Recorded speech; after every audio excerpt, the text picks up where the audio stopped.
Nous t'adorons.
ce moment, nous sommes en train de l'adorer encore. Bien aimé, c'est toute cette atmosphère-là. Nous allons commencer à louer le Seigneur. Nous allons danser pour le Seigneur. Nous allons pousser des cris de joie. Non pas seulement avec les chants, car je répète, nous ne sommes pas des spectateurs, mais nous sommes des adorateurs. Amen. Voilà pourquoi nous allons tous ensemble louer le roi des rois.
Et dimanche passé, j'ai commencé un message que nous allons terminer aujourd'hui.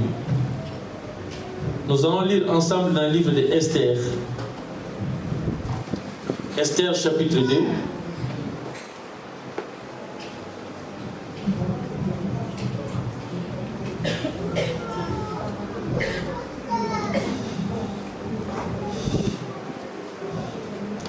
Esther chapitre 2.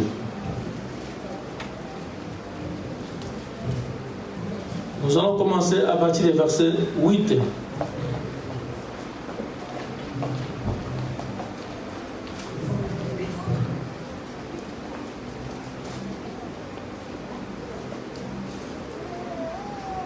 Alors, comme c'est la première lecture, je vous invite de nous lever. Nous allons honorer la parole de Dieu.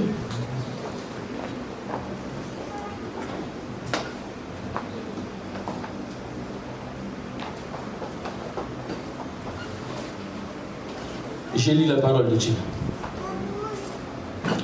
Après la proclamation de l'ordonnance de l'empereur et de son décret, de nombreuses jeunes filles furent rassemblées dans la citadelle de Suse, sous la surveillance de Hégé. Esther fut aussi emmenée au palais impérial et confiée aux soins de Hégé, les responsables du harem.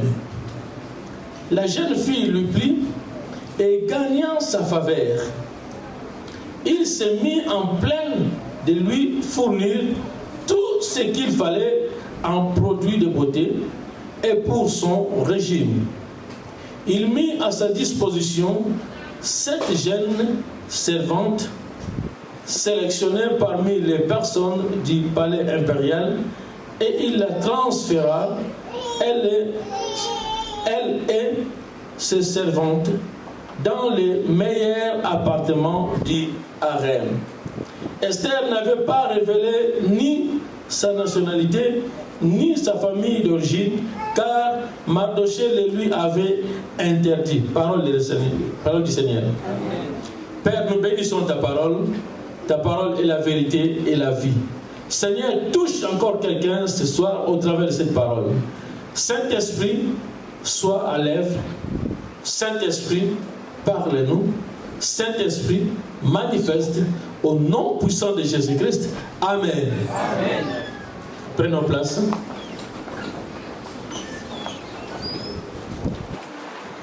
Je vous ai parlé d'Esther. Nous connaissons Esther était une fille qui est venue d'Israël. Esther était étrangère à Babylone. En réalité, Esther ne devait pas aller se présenter dans cette campagne. Pourquoi? Parce que Esther ne faisait pas partie des jeunes filles de ce pays. Esther était une étrangère dans ce pays, mais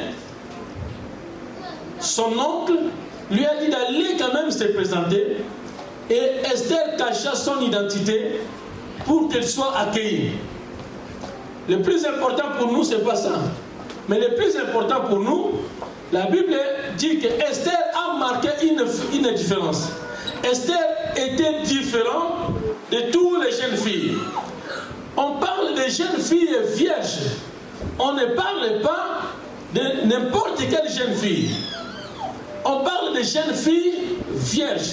Or, lorsqu'on parle de la virginité, on voit l'Église, le corps du Christ. Nous connaissons l'histoire de 10 vierges, 5 sages et 5 folles. On parle de l'Église. Et la Bible dit, Esther était très belle. La beauté d'Esther, ce n'est pas la beauté physique dont la Bible nous parle, mais c'est la beauté spirituelle. Or, l'Église doit refléter la beauté spirituelle. Et surtout au temps auquel nous sommes en train de traverser, l'Église doit chercher de plus en plus la beauté spirituelle. La beauté auquel Dieu attache beaucoup d'importance. Jésus a dit, quand le Fils de l'homme viendra, trouvera-t-il la foi? Car la foi d'un grand nombre se refroidira.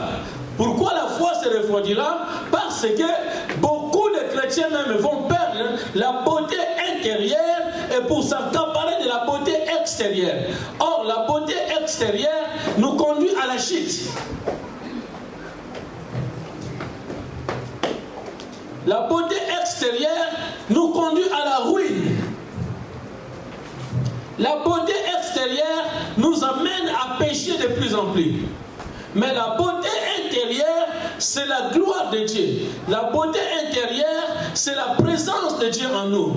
Car la beauté intérieure, c'est la paix, c'est la joie, c'est l'amour, c'est la bienveillance, c'est la patience, c'est la bonté.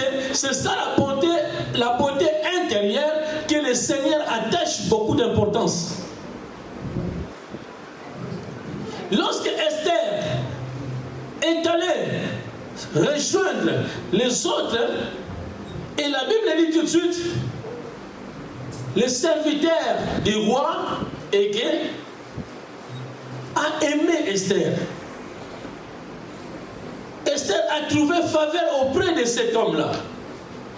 Et du coup, cet homme, il commença à distribuer à Esther des produits de beauté beaucoup plus que les autres.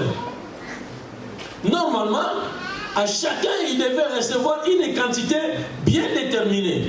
Mais lorsque Esther entra là-bas, Esther, au lieu de recevoir la quantité de produits de beauté comme tout le monde, Esther commença à recevoir la quantité de produits beaucoup plus importants que les autres. Et d'ailleurs, ça ne s'arrête pas là. La Bible dit que le serviteur du roi, il a donné à Esther un endroit le plus merveilleux.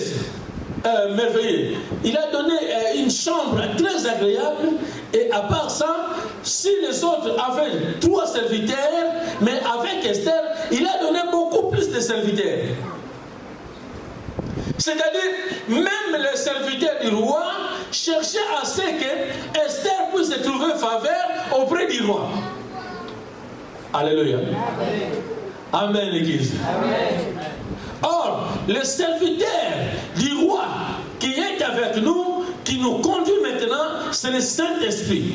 C'est le Saint-Esprit qui connaît les chemins, c'est le Saint-Esprit qui nous conduit dans les chemins, et c'est le Saint-Esprit qui connaît la volonté du roi pour nous. Et dans le livre des Romains, la Bible dit, c'est le Saint-Esprit qui connaît la volonté de Dieu pour son peuple, et c'est le Saint-Esprit qui sonde les cœurs de Dieu pour nous. Le Saint-Esprit, c'est lui qui a la beauté, c'est lui qui a les produits de beauté pour l'Église. C'est le Saint-Esprit qui est en train d'embellir l'Église. Mais pour que tu trouves faveur auprès du Saint-Esprit, il faut que tu sois très belle. Ce soir, j'aimerais te poser une question. Est-ce que tu es très belle? Est-ce que tu es très belle? Même si je ne vois pas, mais nous avons le Saint-Esprit, lui qui sonde les cœurs, il connaît chacun de nous. Si je vous prêche, ce n'est pas pour vous condamner, mais j'aimerais qu'ensemble, nous puissions nous retrouver auprès du roi ce jour-là. J'aimerais qu'ensemble, nous puissions chanter des cantiques nouveaux à la table du roi. Le but des chrétiens, ce n'est pas de vivre les choses matérielles, mais d'abord c'est le royaume des cieux. Jésus n'est pas mort pour que nous ayons de l'argent, mais Jésus est mort afin que nous ayons la vie éternelle. Et maintenant la vie éternelle, nous devons les garder. Nous devons les protéger. Pour protéger la vie éternelle, nous devons être belles. La beauté. Et la beauté que le Seigneur demande, la beauté du cœur. Quel est l'état de ton âme? Quel est l'état de ton cœur? Pourquoi il y a moins de croissance dans l'Église? C'est parce que le peuple, il ne porte plus la beauté intérieure, mais la beauté extérieure qui est en train de rayonner toujours.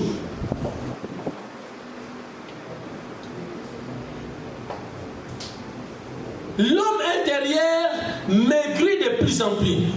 Si Dieu nous fait grâce, pour nous montrer l'homme intérieur. Vous allez voir que l'homme intérieur des chrétiens, il a la maladie de Kwashiorkor. Il maigrit de plus en plus parce qu'il il ne mange pas. Nous courons, nous travaillons toute la journée juste pour nourrir l'homme extérieur qui va demain dans la poubelle dessous de la terre, mais nous ne donnons pas l'importance de nourrir l'homme intérieur. Or, l'homme intérieur, c'est lui qui va se présenter devant Dieu.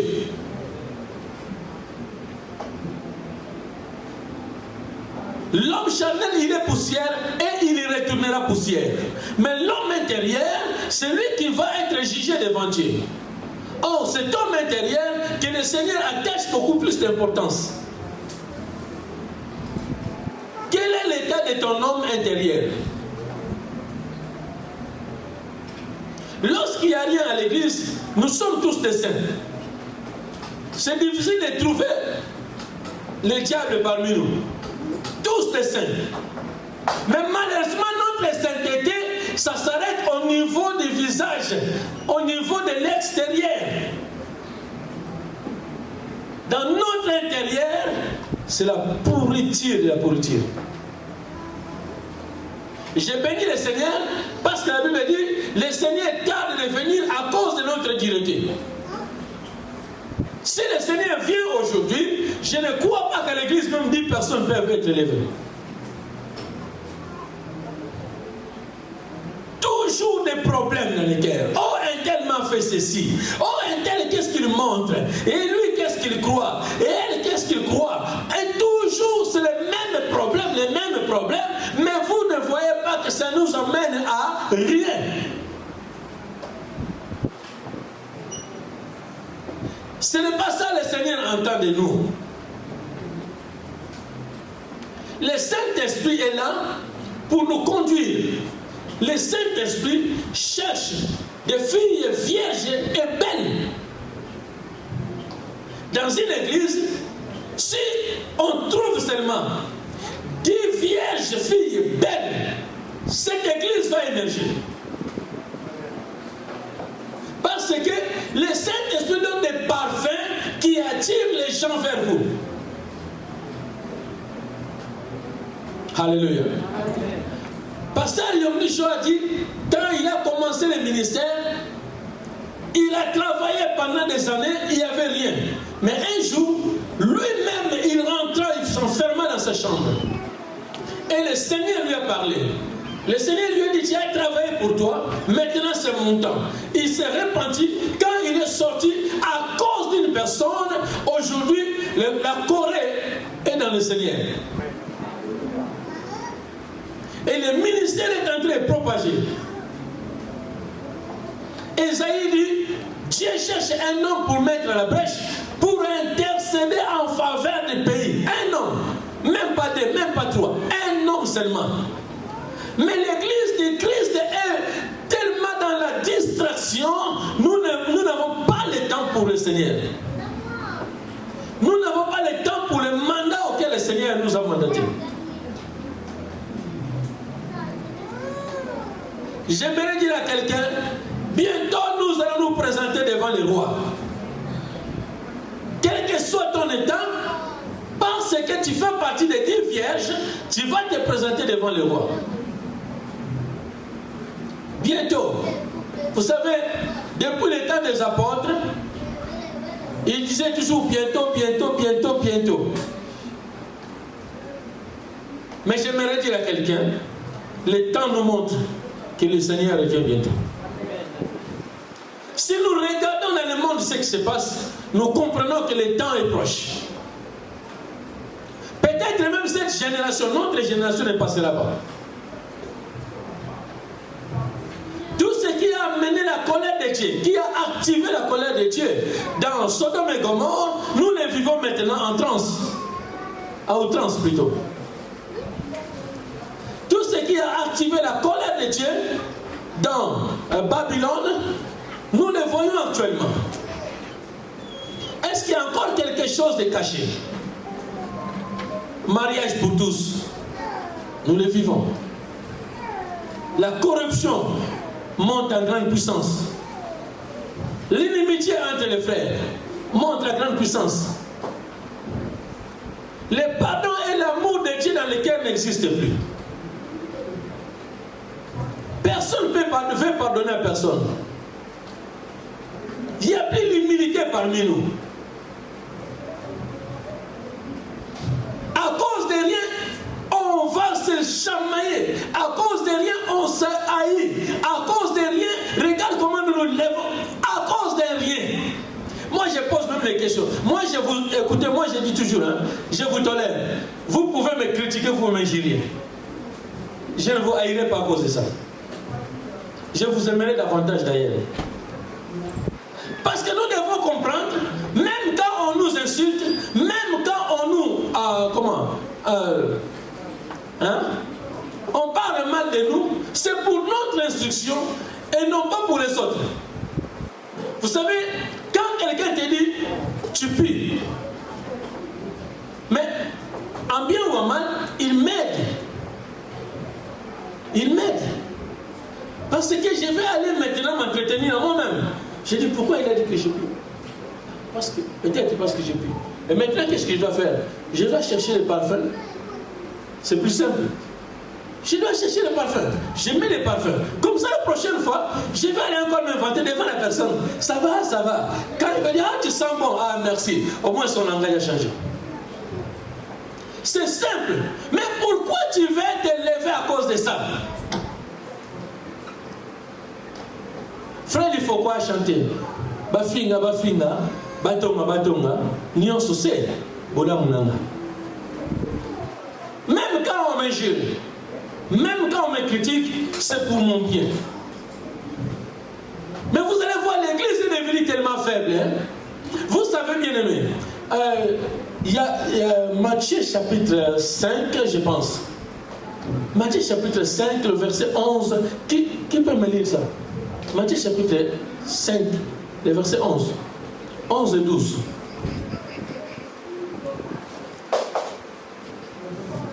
Matthieu chapitre 5, les versets 11 et 12. Amen. Heureux serez-vous lorsqu'on vous outragera, qu'on vous persécutera, et qu'on dira faussement de vous toutes sortes de mal à cause de moi. Réjouissez-vous et soyez dans l'allégresse. Yaya, arrête. Changez l'attitude. C'est ce que la Bible dit. Non. Deviens méchant. Non. C'est ce que la Bible dit. Mais qu'est-ce que la Bible dit? Heureux. Hein? Heureux. Réjouissez. Ah, je dois me réjouir pour les gens qui m'insultent et qui me critiquent, qui me haïssent. Mais la Bible me dit quoi? Réjouissez-vous. Continue. Réjouissez-vous, soyez dans l'allégresse, parce que votre récompense monte dans les cieux, car c'est ainsi qu'on a persécuté les prophètes qui ont été avant vous. Oh, moi je croyais que je suis le premier à être persécuté, je croyais que je suis le premier à être critiqué, mais alors que ça s'est déjà commencé depuis. Même les prophètes qui ont été avant nous, on les a critiqués. Vous voyez, la Bible dit errez. La Bible n'a pas dit qu'il faut se fâcher. Il faut leur montrer que moi aussi j'existe. Moi aussi je suis colérique. Non, la Bible dit sois erré. Sois erré. Il y a un homme de Dieu que je connais. Cet homme-là, quand on ne critique pas, ces jours-là, les mois passent, il dit ah, ça ne va pas, je pense que le monde des ténèbres me connaît. Il faut qu'on les critique. Quand il entend des critiques, il dit ah, gloire à Dieu. Merci Seigneur. Parce que lorsqu'on te critique, la parole de Dieu s'est accomplie. Dans Matthieu, Jésus dit, celui qui va quitter à cause de moi sa maison, ses biens, je ne sais pas quoi, aura tout au centuple, mais avec persécution. Nous aimons avoir au centuple, mais nous rejetons la persécution. Mais la persécution, c'est notre doctrine. Nous devons les vivre. Quand quelqu'un résiste face aux épreuves, le Seigneur les trouve agréables. épreuves, le Seigneur te trouve agréable. Le Saint-Esprit a les produits de beauté pour te rendre plus belle. Le Saint-Esprit veut que le jour où tu vas te présenter devant le roi jette son sceptre pour toi.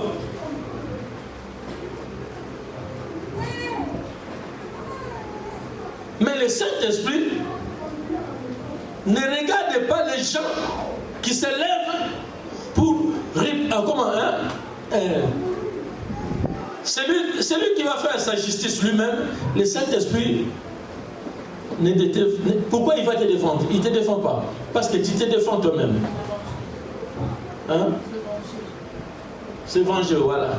Celui qui veut se venger tout seul, le Saint-Esprit ne vengera pas pour toi. Mais je sais que si tu veux le faire tout seul, tu vas toujours tomber dans l'échec. Laisse le Seigneur venger pour toi. Ne te venge pas toi-même. Changeons notre comportement. Aimons-nous les uns les autres. Vivons le temps des apôtres. La Bible dit au temps des apôtres, ils vivaient ensemble en communion. Ils partageaient leurs biens en commun. Et il n'y avait aucun indigent parmi eux. Et ensuite de ça, le Seigneur a ajouté chaque jour ceux qui étaient sauvés. Tu peux sortir ici.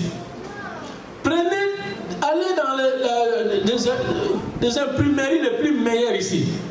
Fais des prospectus, hein? Même en grand caractère. Écrit l'homme le plus puissant de la terre. Venez avec des paralytiques, avec des maladies. Vous allez voir comment je vais travailler, je vais le faire, je vais le guérir. Marque même dans tous les villes de Lyon. Attendez le jour, là vous allez voir. Si tu n'auras pas 2 ou 3 personnes devant toi. Si le Seigneur n'attire pas les gens, tout ce que tu peux faire est venu. Il n'y a que le Seigneur qui envoie. La Bible dit, demandez au maître de la moisson, et lui-même il enverrait les ouvriers dans la moisson. Demandez au maître de la moisson. Et vous savez, lorsque nous parlons de la moisson, nous ne parlons pas de semailles, mais la moisson. Alléluia. La différence entre la semence et la semaille et la moisson, la moisson, c'est-à-dire le temps de récolte. C'est ça. Hein? Le temps où le fruit a poussé, maintenant on veut récolter. C'est ça, non? Le temps de la moisson. Et quand nous baptisons l'église, quand nous commençons, nous n'avons pas besoin de gens qui viendront pour s'aimer, mais besoin de gens qui viendront pour acquérir. C'est pourquoi la Bible dit, demanderez au maître de la moisson, celui qui enverra les ouvriers. Demandez au maître de la moisson. Or, le maître de la moisson, c'est lui-même le Seigneur. C'est le Seigneur qui envoie les ouvriers. C'est le Seigneur qui envoie des âmes dans l'église.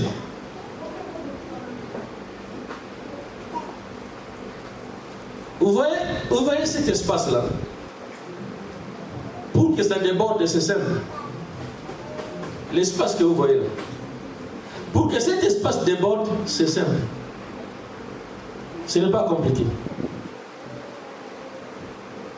Vous voyez l'espace là? Pour que l'espace déborde, c'est simple. Ce n'est pas compliqué. Et ce n'est pas le travail d'une personne. Mais c'est le travail d'une équipe. Commençons d'abord à préparer nos cœurs.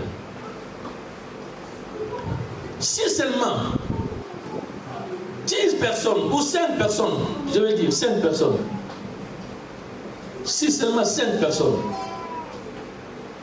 qui se lèvent pour dire, mettez un peu la futilité, les futilités à côté. Je suis né pour être injurié, je suis né pour être critiqué, je suis né pour subir des conséquences mais moi et le Seigneur, nous ferons des exploits. Si seulement 5 personnes se lèvent, ils disent, nous allons monter la montagne. Et nous allons descendre seulement lorsque nous verrons la gloire de Dieu. Vous allez voir un changement. Parce que le temps de rentrer dans la moisson, c'est le temps que nous nous préoccupons pour chercher d'abord nos vêtements, de quoi nous allons manger, de quoi nous allons vêtir, et pour chercher des petits querelles dans la maison avec les téléphones. Vous savez, il y a des gens, quand tu prends le téléphone, ils peuvent passer des heures et des heures. Mais la même personne, invite-le maintenant, bien-aimé, viens, on va prier. Vous allez voir, en même pas 5 minutes, tu commences. Pasteur, ils sont où, mais là 5 minutes dans la prière, oh, ça tire longtemps. Mais alors qu'il passe des heures dans le téléphone, alors qu'il passe des heures devant la télé avec des télénovelas, devant les télénovelas, il peut passer la journée entière, il ne voit pas le temps passer. Mais appelle-le seulement pour la prière, vous allez voir.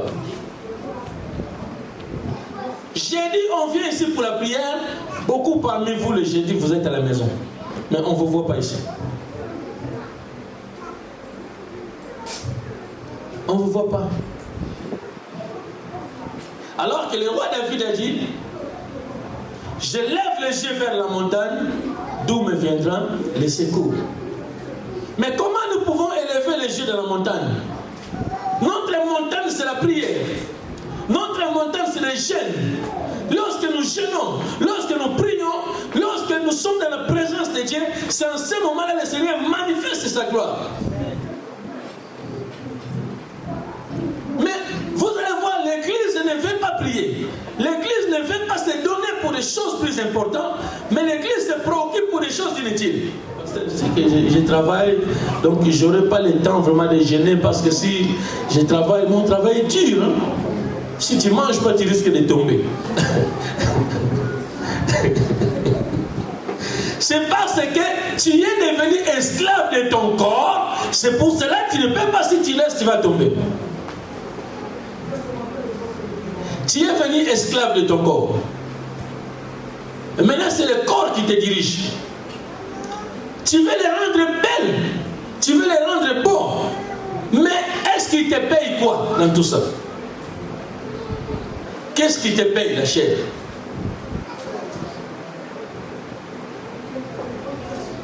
Toutes les préoccupations pour des choses qui n'ont pas d'importance. Le Seigneur Jésus a dit, Marthe, Marthe, pourquoi tu te préoccupes? Pourquoi tu t'inquiètes beaucoup pour des choses qui sont périssables? Or, ta sœur a choisi la bonne part qui ne lui sera jamais ôtée. Ta sœur a choisi la bonne part. Est-ce que l'Église ne peut pas choisir la bonne part? La bonne part, c'est d'être dans la présence de Dieu. La bonne part, c'est aimer la prière. La bonne part, c'est... J'aime le roi David. Le roi David a dit, je suis dans la joie. Lorsqu'on me dit, allons dans la maison de l'Éternel, je suis dans la joie. Est-ce que tu es dans la joie quand tu viens dans la maison de l'Éternel? Ou bien tu viens par formalité, bon, parce qu'aujourd'hui, j'ai rien à faire, bon, je vais aller quand même. Bien aimé, tu peux me tromper, mais tu ne tromperas pas la personne qui t'a appelé. Est-ce que tu es dans la joie? Est-ce que la joie du Seigneur, c'est ta force? Lorsqu'il s'agit de venir dans la maison de Dieu, lorsqu'il s'agit de donner pour l'avancement des lèvres de Dieu, lorsqu'il s'agit de jeûner pour les autres, est-ce que tu es dans la joie? Moi, je pense que les hommes primitifs, les hommes de l'ancien temps, c'était leur vie. Ils aimaient prier pour les autres. Ils aimaient passer le temps. Mais aujourd'hui, l'Église d'aujourd'hui, ils aiment critiquer que de passer le temps dans la prière.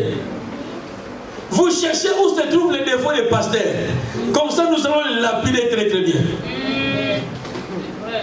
Lorsque vous verrez seulement, Juste un petit mot, juste un petit geste, c'est fini. On l'a dit, tu vois, je vous ai dit, tant mieux, mais qu'est-ce que la Bible me dit? La Bible dit, vous qui êtes forts, soutenez les faibles. Et les forts, ce n'est pas les pasteurs. Les forts, c'est celui qui se lève encore. L'autre qui tombe, soutiens-le. Fléchis les genoux dans la prière. C'est ce que le Seigneur nous demande. Ayons compassion les uns envers les autres.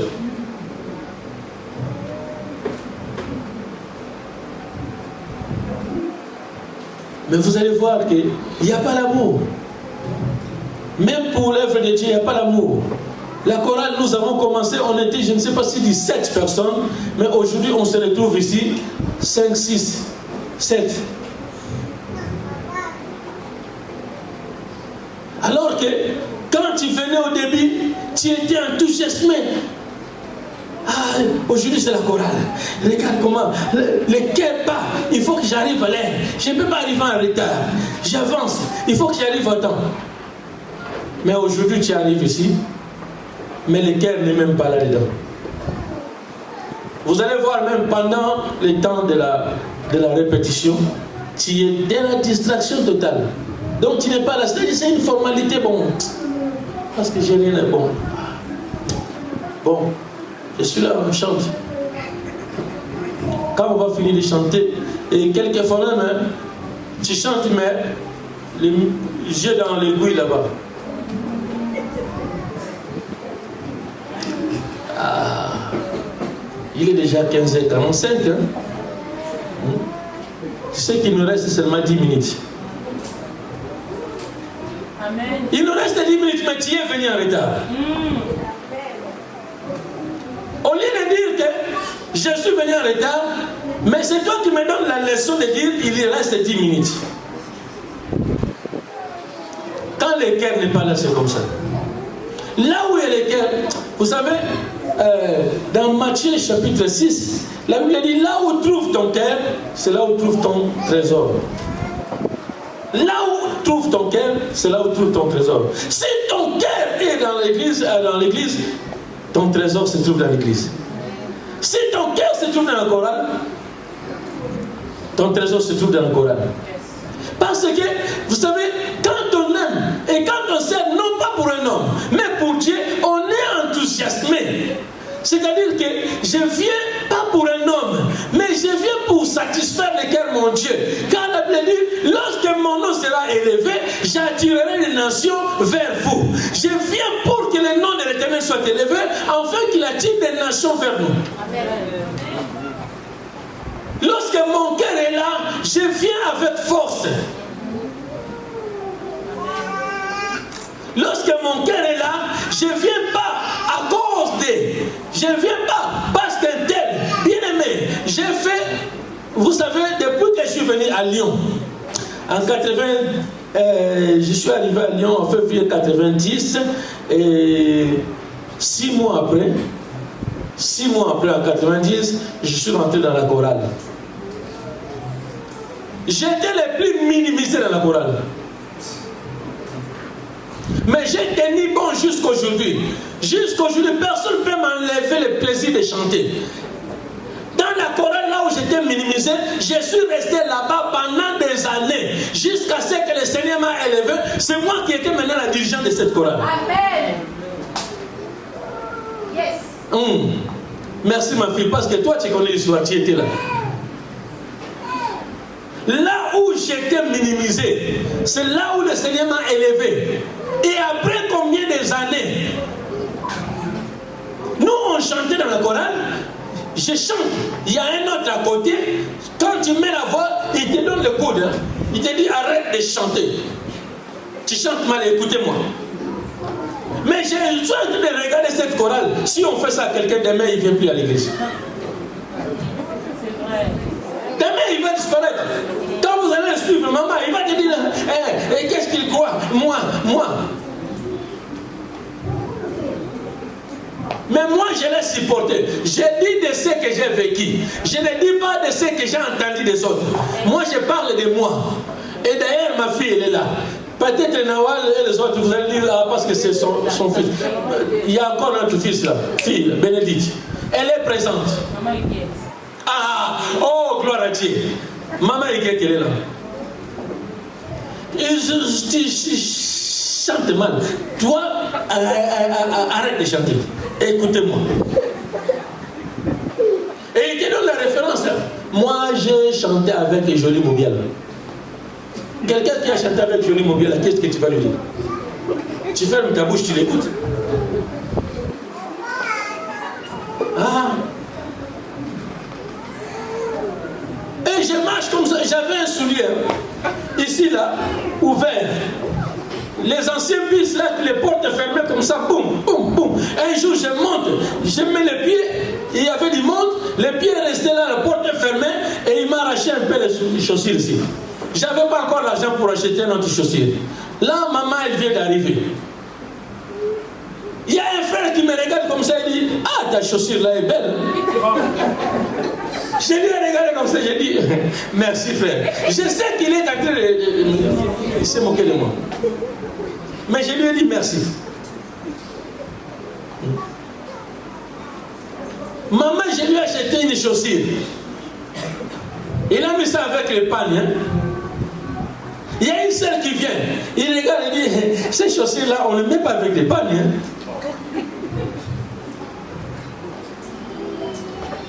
On a, bien aimé, nous, on a passé des épreuves. Mais on a enduré des épreuves. Et là, je vous parle des épreuves palpables.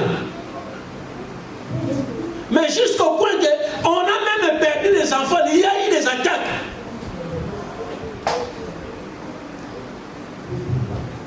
Hein? Ah. Réveillons-nous bien aimés. Jésus revient bientôt. L'église n'est pas un endroit de rigolade. On ne vient pas ici pour rigoler. Respectons un peu cet endroit. Parce que c'est le lieu de la préparation. Bientôt tu vas aller voir les rois. Ici c'est pour se préparer. Le Saint-Esprit ne vient pas ici pour jouer avec nous. Mais il vient ici pour nous préparer. C'est pourquoi, quelquefois nous faisons des sacrifices, des jeux de danse. Le Saint-Esprit n'est pas là avec nous. Parce qu'il ne vient pas n'importe comment. Chaque fois que nous nous réunissons pour prier, nous devons chercher d'abord la présence du Saint-Esprit. Il faut que nous sentons qu'il est vraiment là au milieu de nous. Parce que c'est lui qui nous conduit. Jésus dit, je vous enverrai le consolateur et il vous conduira. Maintenant, est-ce que nous sommes conduits par le Saint-Esprit? Si nous sommes conduits, vous savez, quand quelqu'un est ivre du Saint-Esprit, il n'a pas le temps de regarder les autres. Il n'a pas le temps de regarder ce qui se passe. Il n'a pas le temps. Quand tu es conduit par le Saint-Esprit, bien aimé, j'ai fait l'expérience. Quand tu es avec le Saint-Esprit, vous savez, beaucoup de gens, oh, mais parce que toi tu n'as pas vu, qu'est-ce que j'ai vu? Moi j'ai rien vu, parce que moi j'ai vu le Saint-Esprit. J'étais dans la prière. Mais toi, comme tu étais dans la distraction, tu vois tout ce qui se passe. Il n'y a rien qui t'échappe dans les yeux. Oh, mais tu n'as pas vu? Les frères, ils t'appellent l'autre. Ah! Vous croyez que moi, vraiment, mes yeux sont là pour commencer à voir celui qui tape l'autre? Oh, l'autre, là, tu ne vois pas qu'il ne se parle pas. Moi, je ne vois pas. Si vous ne parlez pas en enfer, vous dites. Eh bien, tant pis, oui. Vous, c'est l'enfer. Attendez votre enfer. Moi, je n'ai pas le temps pour distraire dans ces choses. Cherchez, marchez selon l'esprit pour ne pas accomplir les désirs de la chair. Nous sommes devenus comme des fumeurs de cigarettes. Vous savez les fumeurs de cigarettes? Dans leur paquet de cigarettes, l'autre côté il est écrit nuit gravement à la santé. Et l'autre côté il est écrit provoque le cancer et tue. Mais c'est celle-là qu'ils cherchent. Malgré tout ce qui est marqué, Oh, est-ce que c'est vrai? Qui va rester dans ce monde? Oh! Bon, parce que personne ne va rester, il faut que je cherche ma mort. Non. Non, je dois accomplir la mission que le Seigneur m'a envoyée pour l'accomplir. Chacun de nous a une mission à accomplir. La Bible dit, marchez selon l'esprit pour ne pas accomplir les désirs de la chair. C'est simple. Et vous savez que tous les désirs de la chair, c'est la sorcellerie. Nous avons beaucoup de sorciers dans l'église. Hein? Nous avons beaucoup de sorciers. Parce qu'avant, je croyais que la sorcellerie, c'est seulement les gens qui dorment la nuit et puis ils partent. Non. Non. Haïr ton prochain, c'est la sorcellerie. Est-ce que vous savez ça? Maintenant, lisons les fruits de la chair, c'est quoi? Prenons les fruits de la chair. Galates 5, 16. Vous allez voir. Tout ça, c'est la sorcellerie.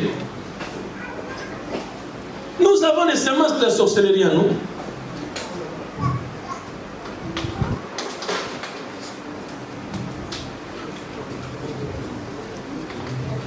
Galates chapitre 5, à partir de 16.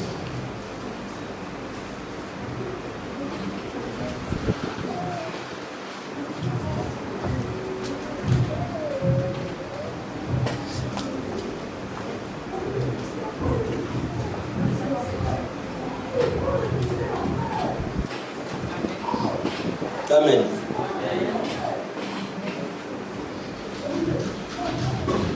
Je vous dis donc ceci.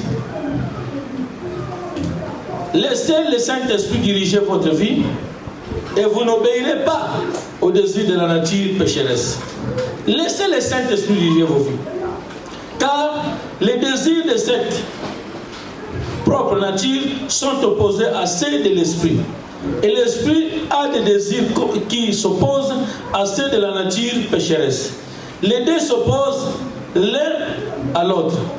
C'est pourquoi il vous est impossible de faire le bien que vous voudriez. Mais si vous êtes conduit par l'Esprit, vous n'êtes plus sous le régime de la loi. 19. Tout le monde voit bien ce que produit la nature pécheresse. D'abord, c'est l'immoralité, les pratiques dégradantes. L'immoralité, c'est la sorcellerie. Les pratiques dégradantes. J'aimerais bien, qui peut me lire ça dans la version Verset 7. 19. Je lis le verset 19. Or, les œuvres de la chair sont manifestes. Ce sont l'impudicité. Impudicité. Maman, attends. L'impudicité, c'est la sorcellerie. Allez-y. L'impureté. L'impureté, c'est la sorcellerie. La dissolution. La dissolution. Idolâtrie. Attends, maman. À la place de la dissolution, la débauche. Ok. La débauche, c'est la sorcellerie. Continue. L'idolâtrie. L'idolâtrie. La magie. La magie. Écoutez, ma version dit l'adoration des idoles. Vous allez dire peut-être, mais moi, quelle idole que j'ai? L'argent, c'est ton idole. L'argent, c'est ton idole. Les inimitiés. La haine, les inimitiés. L'idolâtrie et la magie et la haine. Après, les inimitiés. Donc, la haine, c'est ça. La haine, c'est ça l'inimitié. Les querelles. Les jalousies. Les jalousies. Les animosités. Les animosités, c'est-à-dire accès de colère. Les disputes. Les disputes. Les divisions. Divisions. Les sectes. Les sectes. L'envie. L'envie. L'ivrognerie. L'ivrognerie. Les excès de table. Les excès de table. Et les choses semblables. Et les choses semblables. Bien-aimés, tout ce que nous avons lu, sachez-le que ce sont des œuvres du diable. Or, toutes les œuvres du diable, c'est la sorcellerie. Et vous allez voir que l'église est beaucoup plus remplie par ces choses que par les fruits de l'esprit. Vous voyez? Donc, en quelque sorte, nous formons une église de sorciers. Hein? Le diable, vous savez, le diable place son siège, il trouve sa place tranquillement. C'est pourquoi, mine de rien, l'un et l'autre, ils ne se parlent pas. Mine de rien, tu sais, il a critiqué l'autre. Mine de rien, tu sais, l'autre là, il a fait ceci à l'autre. Personne n'a l'amour de pardon. Personne. Qui peut se lever pour aller dire à l'autre, mon cher, mon ami, mon frère, pardonne-moi. Tout le monde se garde dans sa position. Il m'a dit ceci, moi, s'il ne vient pas, moi, je n'irai pas vers lui. Et au point que les gens s'affaiblissent et les gens quittent l'église de plus en plus. De plus en plus, les gens quittent l'église. De plus en plus, les gens quittent l'église. Or, là où il y a l'atmosphère du Saint-Esprit, au lieu de quitter, les gens viennent se remplir. Car l'atmosphère du Saint-Esprit attire. Mais l'atmosphère du malin chasse.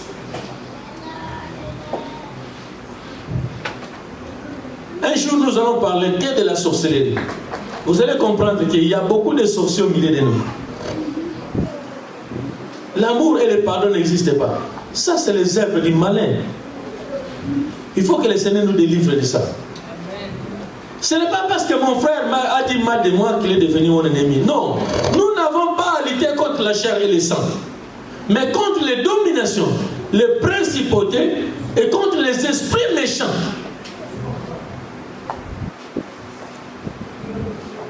Alléluia.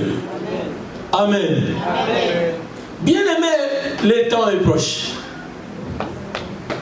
Bientôt, nous allons nous présenter devant les rois. Est-ce que tu auras le caractère d'Esther ou tu auras ton caractère?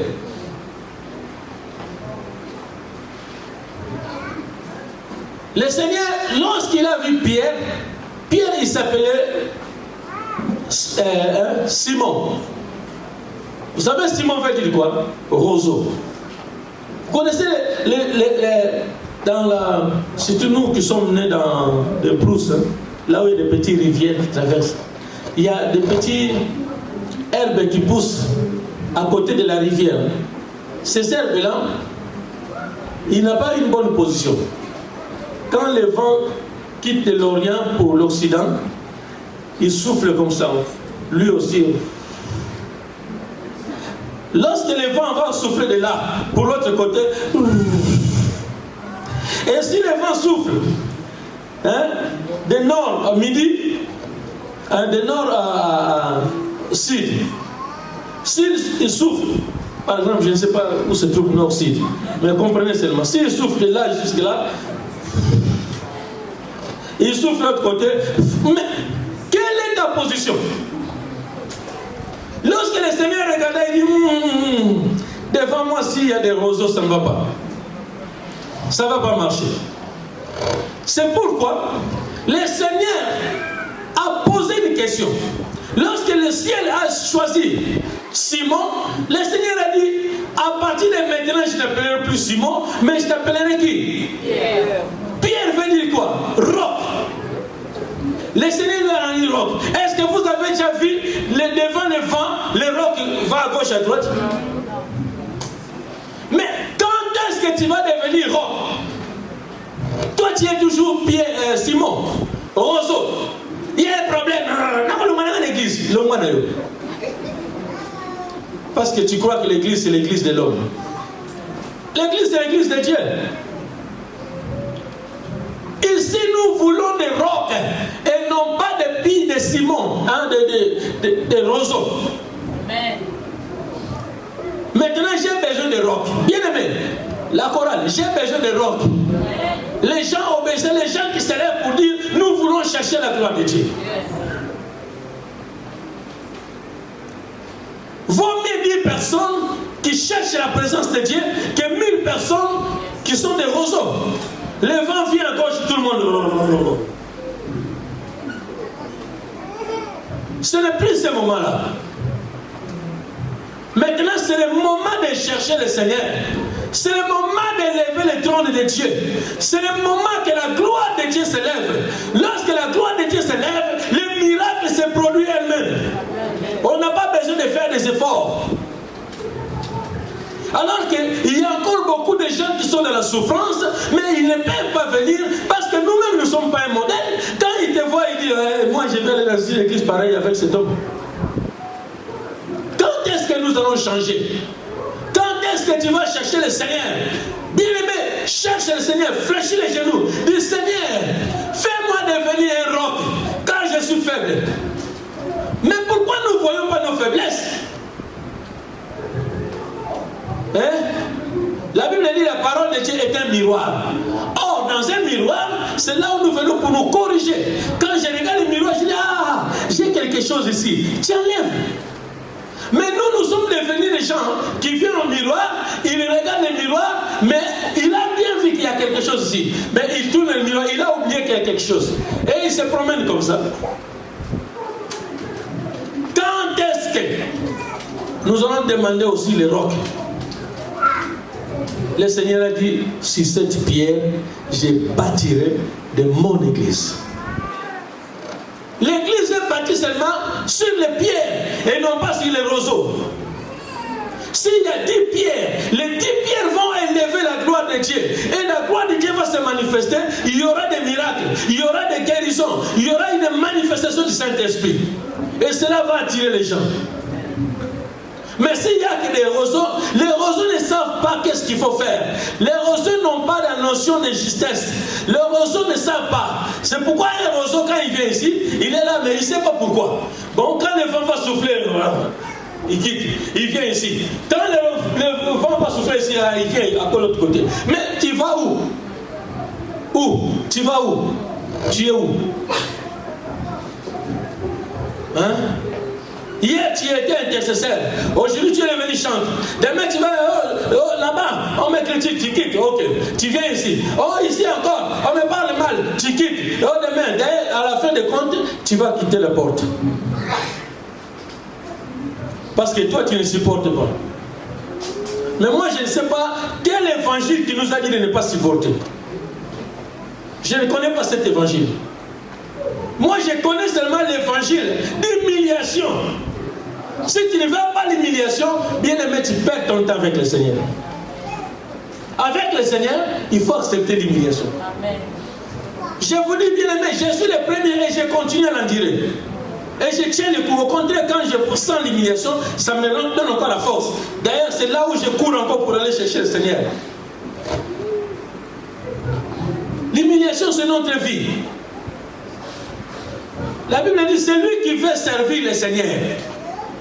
C'est lui qui veut servir le Seigneur, qu'il porte sa croix. Les charges, la croix. Tu dois les porter. Et l'obéissance, ça doit être notre vie.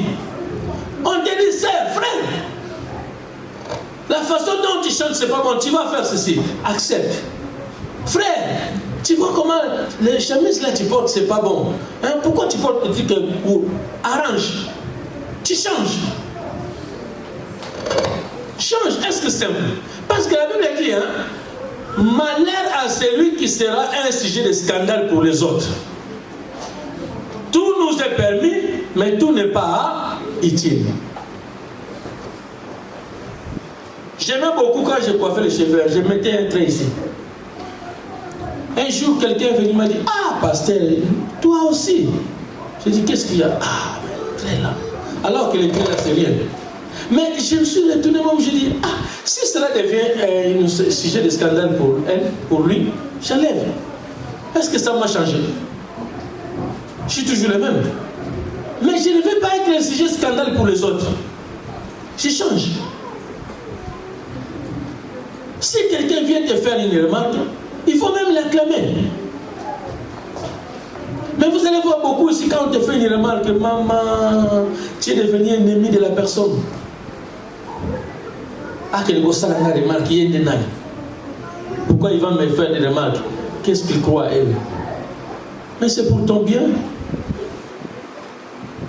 Un entraîneur n'est pas forcément un bon joueur. Hein? Jamais. L'entraîneur de foot, que les entraîneurs que vous voyez, hein, qui gagnent des grands couples, là, ils n'étaient pas des bons joueurs sur le terrain. Ne cherche pas d'abord un grand pasteur vient te dire, ma soeur, mon frère, tu vois, quand tu fais ça, c'est pas bon pour la gloire. Merci pasteur. Là, tu écoutes. Mais si ton prochain te dit, ce que tu as fait là, c'est pas bon.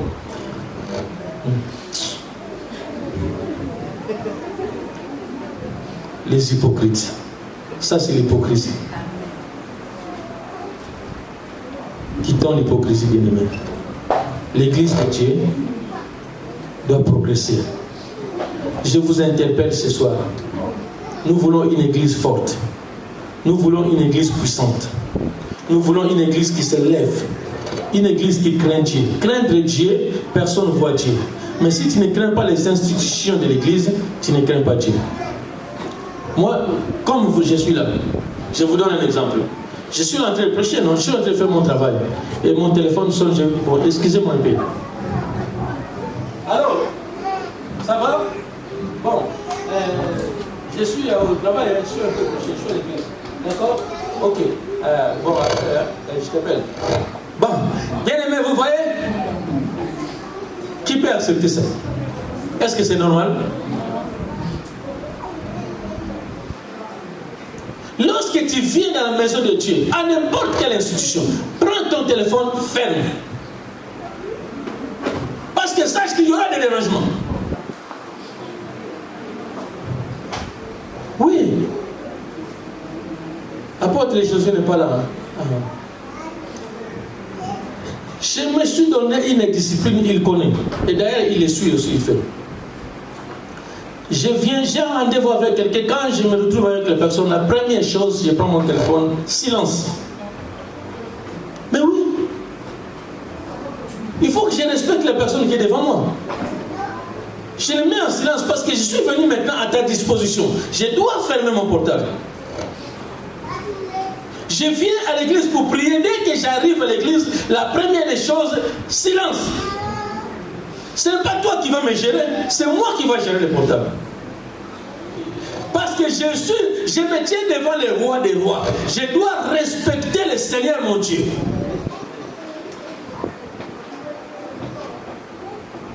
Bien-aimé, nous plairons, nous te disons, Seigneur, bénis-moi. Mais quand le Seigneur regarde tes œuvres, hein, il voit la médiocrité. Quittons la médiocrité. Servons le Seigneur dans la sainteté et dans le respect. L'obéissance devant Dieu. Restons dans l'obéissance. Je veux que cette église, on parle de 10 ans, mais il faut que les 10 ans ne soient pas de la bouche. Mais il faut que quelqu'un entre ici, il sent que oui, ça c'est vraiment une église qui a fait 10 ans. C'est une église qui résiste, qui a résisté devant les tempêtes, qui a résisté devant les choses et il continue à résister. Et non pas une église, 10 ans de la bouche, mais quand les gens entrent ici, ils commencent à observer, ils voient des petites choses et de rien du tout, ils disent, non, il y a encore la médiocrité. Oh, les pasteurs là ne parlent pas. Aujourd'hui, tout le monde m'écoute. Je vous ai insulté? Non. Ah. Je vous parle, je vous amène dans les bons chemins. Bien-aimé, le Seigneur se souvient de toi quand tu fais du bien. Il a bien dit, fais de l'Éternel des délices. Mais c'est quoi les délices que tu vas les faire? Le fait de venir ici, tu entres, ce soit seul délice. Non. Non. Les délices, c'est de l'écouter, c'est de l'obéir. Il voit la soumission en toi, il voit le respect envers toi. C'est ça les délices. Les délices envers les hommes de Dieu, tu as du respect. C'est les délices. Nous sommes devenus même des amis. Il n'y a plus la crainte. La crainte de Dieu. La Bible dit, Esther était une fille très belle. Et il trouva faveur auprès de Hégé. Cherche la beauté, pour trouver faveur auprès des Yégué. Que le Seigneur vous bénisse. Amen.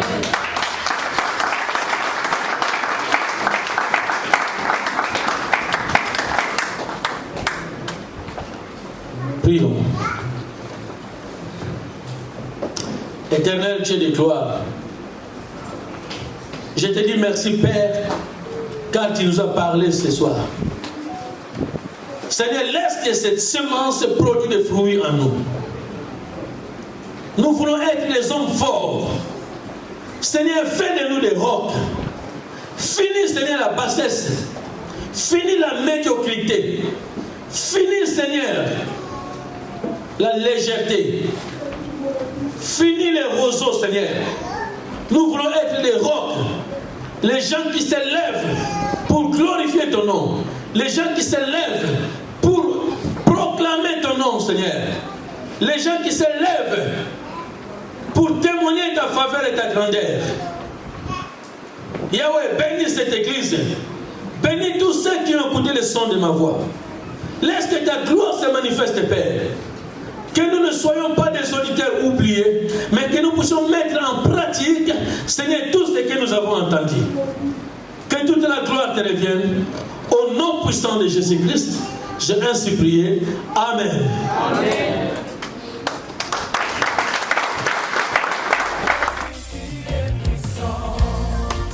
Le vainqueur de la danse. Le vainqueur de la